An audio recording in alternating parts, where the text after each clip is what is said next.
Okay, so this is a Hobart slicer. Okay. We'll start with the operation of it, and then we can go ahead and take it apart and do all that next. This is just a press for holding things down and holds cheese or meat or even vegetables in place, like an onion, things like that. Okay. And then this dial here just dials in the width of the cut Okay. or the thickness of the slice Okay. on that. How thin can you really go? Almost all the way. Let's see. I mean, you could even slice right there, and that would be pretty paper thin. Really? And that's so if you look there, but how would you tell here? I mean, can you tell No, it it's from just here? this and that. The blade don't well, watch you can out. just see Yeah. where the gap there. That's Yes. as far as There's a it's, gap. or Okay. Right. the thickness. Got it. So Okay. that would be real paper thin right But there. Okay. this is. And then that's on. You know what unit that is? Millimeter or eighths of an inch? That's probably fractions of an inch. Yeah. The dial kind of, once it gets to 5, that's pretty Really much hard. as far as it Okay. goes. I mean, it doesn't tighten up a whole lot more than that, and then you don't feel it starting to loosen up until right about there. Okay. So And then, Okay. okay, So when we'll you just get have to that set- test this, set it at 5 and 10 and 15, see how thick that comes out. yeah, Over here. yeah, And and then- then it's actually thinner than it looks. Like this is probably as thin as you could really slice something, and that's less than like an eighth of an Okay. inch or a 16th of an inch or so. Okay. Technique-wise, do you recommend catching them here in place, or Depends just let them on- drop? Depends on what it is. Usually, yeah, catching it's the best idea, or even having a pan like for onions. You can have a pan that'll they'll go right into. Okay. That works well. Okay. So you can use this as to slice onion. Yeah. And Vegetables the blade works well. get resharpened or Yeah. is that? We also have a sharpening tool down here. When we take it apart, actually, I think it's downstairs right now, but anytime we need to do that, it basically, you take it apart and then it fastens right onto the blade, and it's got 2 stones, and you push one stone against the blade, and then it sharpens on that one side. So. Okay. But you would do that. We don't Yeah, have to touch yeah, I take care of that about once a month or so, and it'll vary depending on how much it gets used and how much you guys are using it and stuff. Right Well- now, Docs is the only people that really use this. that. We're unless- going to be using it a lot because Okay. we're slicing a lot of meat.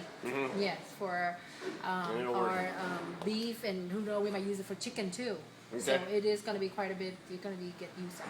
And it'll work really well for that. It does, like, just slicers in general work best on frozen beef, or slightly frozen. Slightly, Yeah, okay. so it's So just- the consistency need to be not flailing, but it needs to hold its shape, but not rock solid frozen.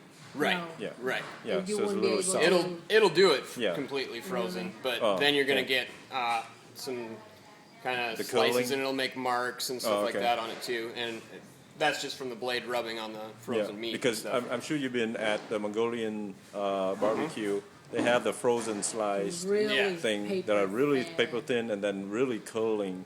I wonder that's because coming out of the slicer it's like that, or because Shaved. It looks it's like it's shaved. partially, but I think some of that has to do with it just being partially thawed. Because as it thaws, it's going to tend to curl a little bit. okay.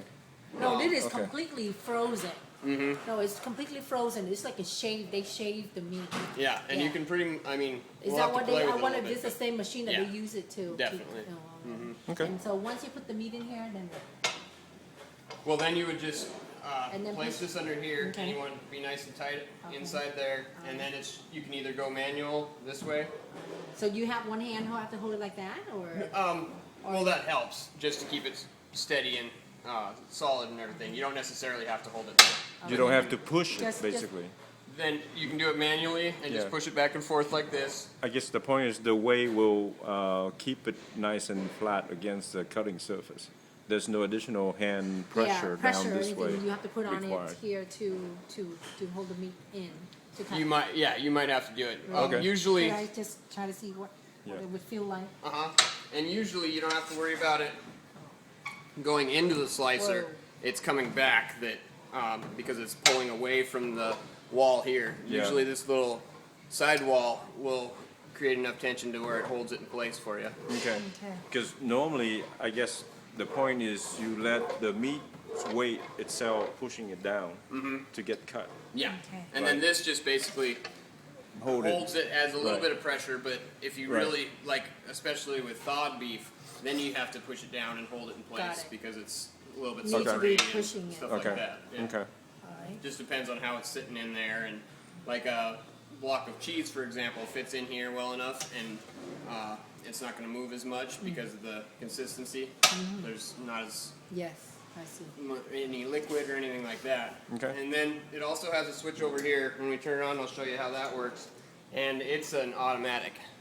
And then basically that just bypasses the manual Oh, arm really? here, So and this it'll will operate electric go by too? itself. Yeah. Oh, okay. So all you have to do is maybe keep the pressure on the meat. And just Yeah. kind of follow Yeah, it. you just hold it there. and then it just run. Yeah. Oh, Okay. okay. All right. So the motor and the gear itself will engage and it will push it back and forth. Yeah. Oh, Okay. I'll show you So that and here what is too. this right here?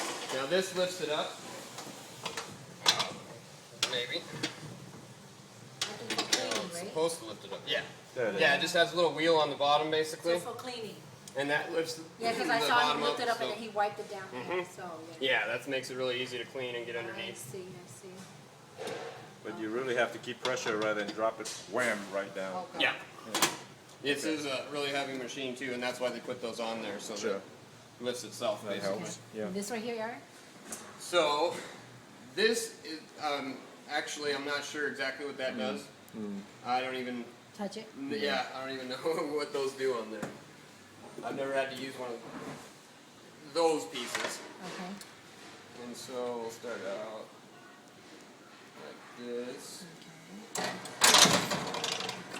Oh, that's to glue it out. It's to cut. That's basically the Also, automatic okay. piece, Let me see and then this. you just have to hang on to that, and yeah, you just be pressing it down.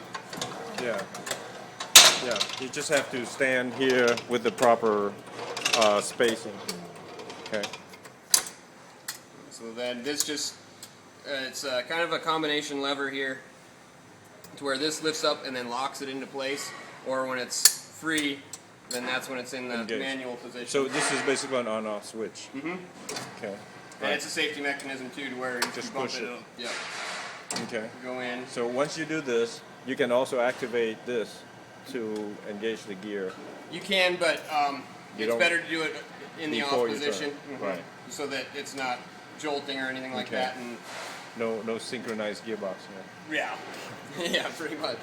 And then I'll have you feel this too, Tanya. It's a little bit easier to push when it's on, Yeah. because the gears are moving in the bottom and all that. And if you come over here, one thing to be careful of is there's a little arm that comes out and rotates yeah. around here, and so you just want to be careful that you don't have anything on this side, and then that you're not You're gonna putting your hit it, hand down yeah. there or anything Okay. like that. Is that a blade or is that It's just a not. cycle? It's not sharp. It's just a flat piece of metal that rolls around under there. Got it.